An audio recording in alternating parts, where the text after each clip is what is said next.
This is the Investor Connect podcast program. This is Hall T. Martin. I'm the host of the show, in which we interview angel investors, venture capital, private equity, family offices, and many other investor groups for startups and growth companies. I hope you enjoyed this episode. Thank you for joining us.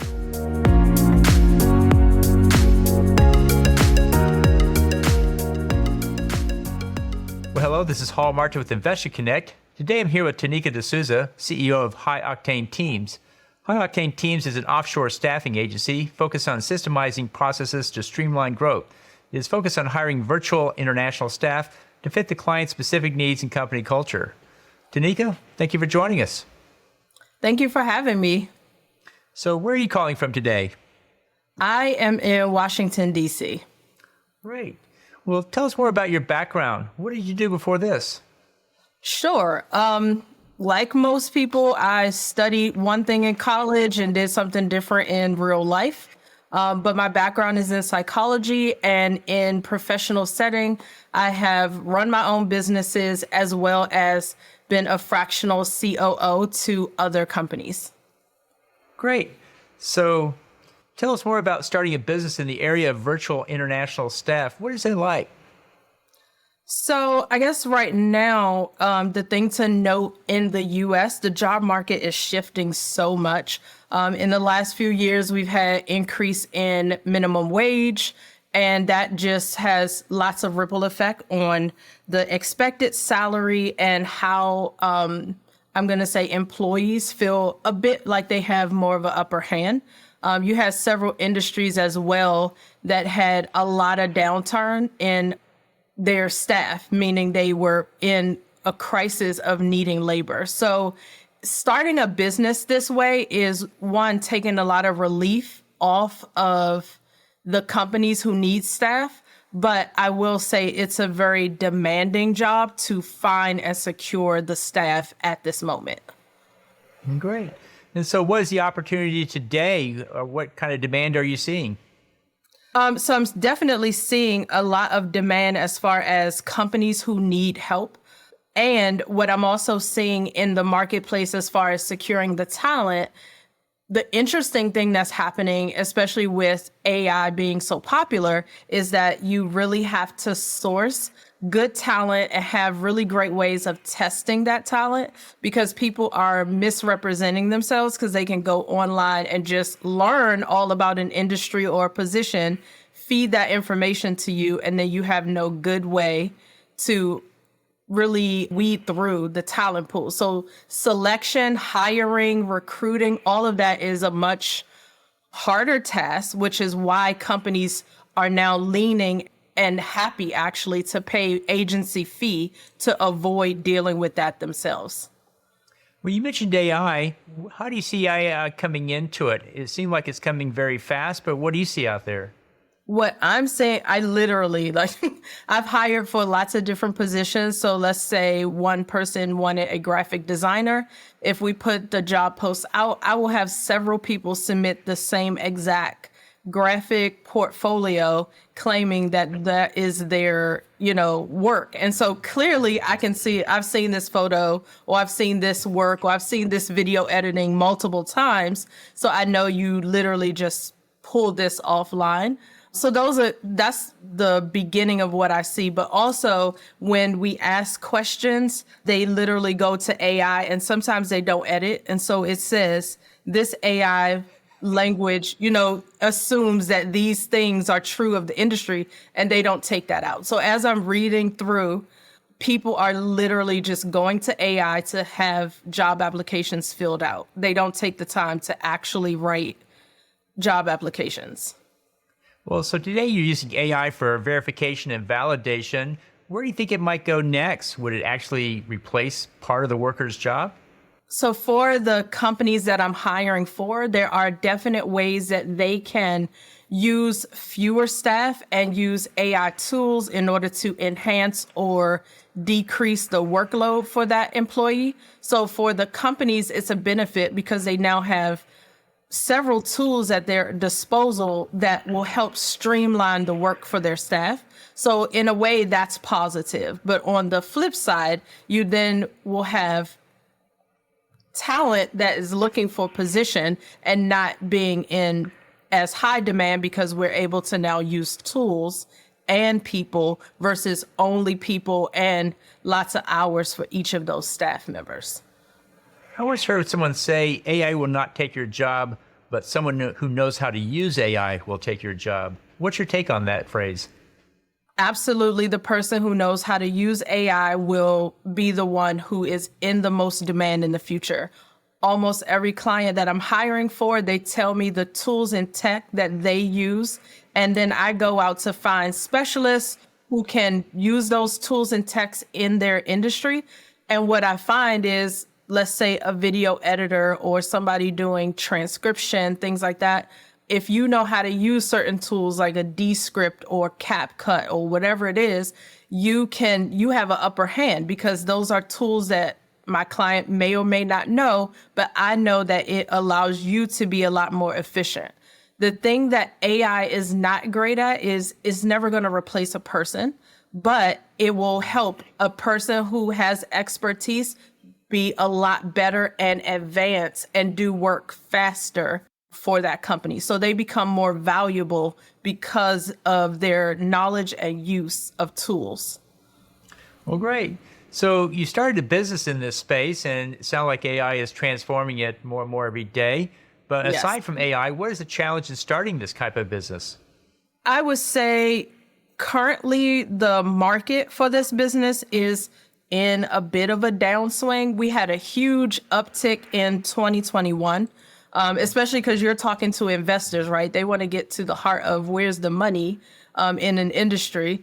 And in 2021, after we're coming kind of out of the pandemic, you had a huge upswing in agency use, which was up by 23%. But we're currently slowly going down. So I would say that's the challenge right now. However, if you're looking at this from an investment, they are expecting the market to swing back up and continue to swing up starting in 2024. So I feel like I'm positioned well to have a system, have clientele, and to continue building so that I'm prepared for that upswing in 2024. It was great. So what is the potential reward here? How much your company is selling for, like the one you're building? So selling in staffing agencies is really interesting. Really only the top few percent of them are actually selling. A lot of ways that people get into this industry as far as owning staffing agency, you can go through franchising, and there are several options in that category. But the larger companies, if they are going to sell, they're going to sell between 2 and 10 million. Great. And so what are the differences between you and your competitors? What makes you stand out?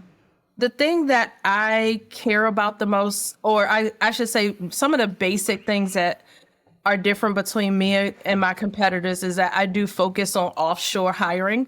That is a very tricky industry, primarily because if you are a US-based company, your assumption is if I hire offshore, clearly it's a lot less expensive, which is true. But then I feel like their perception goes to, I can pay someone like $2 or $4 an hour and dump like all this work on them. So I still like manage the expectation of the US based or other based companies. And then I also make sure that the virtual staff is prepared to work for US companies. So I do a lot in the space of assessment and matching. The other differentiator for me is I do believe that people hire for skill and I hire for fit. So I think that I can find the skill and I can find it in 100 people. But what I care the most about is, let's say I'm hiring for you. I want to make sure this person can work for you. What's the temperament of your company, the pace? What is the company culture? Like I really dig into that and find someone who can fit into your environment and bring the skills that you need. So I receive a lot of people coming to my agency when they've worked for other agencies and the match was not what they expected. And they appreciate that I take that time to find someone who can really be a great fit for their company. So what advice would you give to someone entering this space? What do you tell them to do before they jump in? The thing that I would recommend, which I didn't do and have since done, is entering the space of specifically offshore staffing agencies or any staffing agency at all, is deciding on your niche and really building and developing in that one area. Because staffing agencies it's not hard to find. I think what is great and what makes you stand out is your specific niche and your ability to understand the client that you're working for. So the company, understanding their needs to the point of knowing their language and being able to really talk to them in a way that they know you understand their business, but then also sourcing and training talent to fit into that industry. So when you dial those two things in and be very industry specific, and the more specific you are, I would say the higher you can price your staffing and also just the more attention that you get. So my big thing is your competitive advantage is absolutely in your niche. Great. Well, you see a lot of different businesses out there and business models. If you could start a business tomorrow in this space, what would that business be? If I could start a business tomorrow. So the thing I have not dived into fully in this space is more medical staffing. I do have some doctors who have hired for me, but not necessarily in kind of medical. It's been more administrative assistant or project management. However, the medical industry, as far as staffing, has never really declined. So that's a space that has constantly been growing. Great. Have you ever thought about training people on those AI technologies where you know there's people that will hire them? Absolutely. So I would personally love to develop, and this is something I'm exploring, is a certification where I source the talent and they go through my certification process so that when they're done, I know exactly what they're trained on. And again, that's why niching is important, because then I know exactly who would be interested in hiring them. So what's one thing your business did that you didn't expect? Grow rapidly. I expected that I was going to have a lot of time, like upfront. So I started to say, here's what we're doing. Here's how we're doing it. And people said, great, I need staff. And I thought, okay, perfect. This is working. It's a young company. And I have literally been just growing very rapidly to the point of like systems are being built and structured as I go. But I was not expecting the growth to be this quick. What kind of growth rates are you seeing these days? So the niching down that I did, I am a part of like a mastermind and business community. And so I bring in all my virtual staff to use the basic principles of that community. Therefore, once people know, oh, she has staff, I've staffed a few of the companies there. This is an organization that I would say has less than 500 members. So it's small. When we have gatherings, there's just over 100 or so people that can actually show.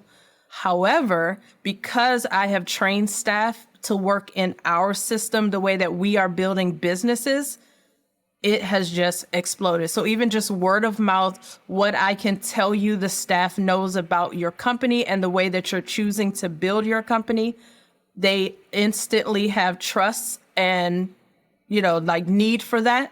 And then I'm able to place staff. So once they get a placement and they see this person understands my business development system, they refer me, and it's just been like one after another of placement. So I'm super grateful for that, but that's also why I gave the advice to niche, because initially when I was not just focusing on like a business framework or a process in particular, like I literally wanted to hire for you. So I understood your systems and then said, I want to find somebody who can work in that system versus defining, here is the system that I'm going to work with, and I'm going to only work with businesses who use this system. There's tons of business systems out there. So I would just say, choose one if that's the way you want to niche, and then build from there, because everyone using that model wants their staff to also use that same model. That makes sense. Well, in the last minutes that we have here today, what else should we cover that we haven't?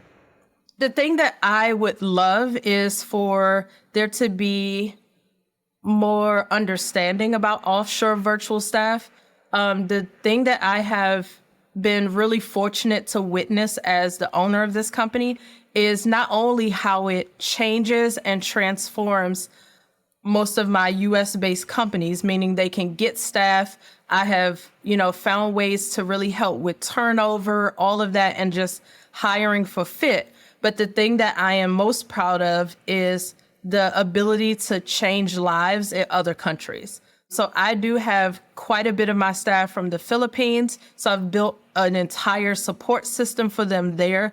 But even just the small testimonies or them sharing stories of being able to move to safer environments, being able to buy homes where the different parts of their family have their own rooms, or being able to buy like what we take for granted here. Like one of my staff is a single mom and she bought a washing machine for her place. It's like little things like that we take for granted, but they don't have.